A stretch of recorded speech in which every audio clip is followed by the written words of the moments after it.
Hello. Echo cinema കണ്ടിട്ട് നേരെ പോയത് കസിൻ്റെ വീട്ടിലോട്ടാണ് കേട്ടോ. കുറേ നാളായി അവിടെ പോകണമെന്ന് വിചാരിച്ചിട്ട്.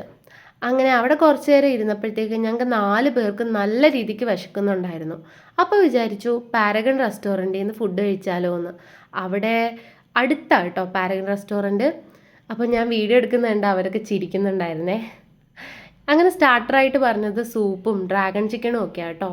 അതൊക്കെ കഴിച്ചതിന് ശേഷം പൊറോട്ടയും പിന്നെ അപ്പവും ചിക്കൻ സ്റ്റൂവും ബിരിയാണിയും ഒക്കെ പറഞ്ഞിട്ടുണ്ടായിരുന്നു. അതൊക്കെ കഴിച്ചതിന് ശേഷം ഞങ്ങൾ അവരോട് ടാറ്റ പറഞ്ഞ് ഇറങ്ങി.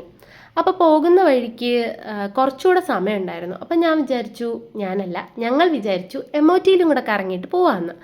രാത്രി ആയതുകൊണ്ട് അവിടുത്തെ ഷോപ്പൊക്കെ അടച്ചിട്ടുണ്ടായിരുന്നു കേട്ടോ. ചുമ്മാ ഇങ്ങനെ നടക്കാൻ വേണ്ടിയിട്ടായിരുന്നു. പക്ഷേ അത് പറ്റിയില്ല.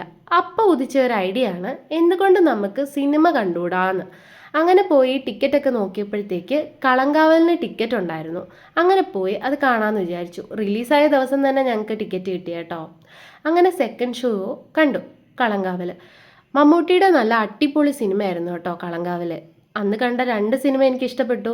അങ്ങനെ തിരിച്ചു വന്നപ്പോഴത്തേക്ക് ഞങ്ങൾ വെട്ടുകാട് പള്ളി വഴിയൊക്കെ കേട്ടോ വന്നത്. ക്രിസ്മസ് ആയതുകൊണ്ട് അവിടെ എല്ലാം അലങ്കരിച്ചിട്ടേക്കുമായിരുന്നു. അപ്പോൾ ഇന്നത്തെ ദിവസം കഴിഞ്ഞു.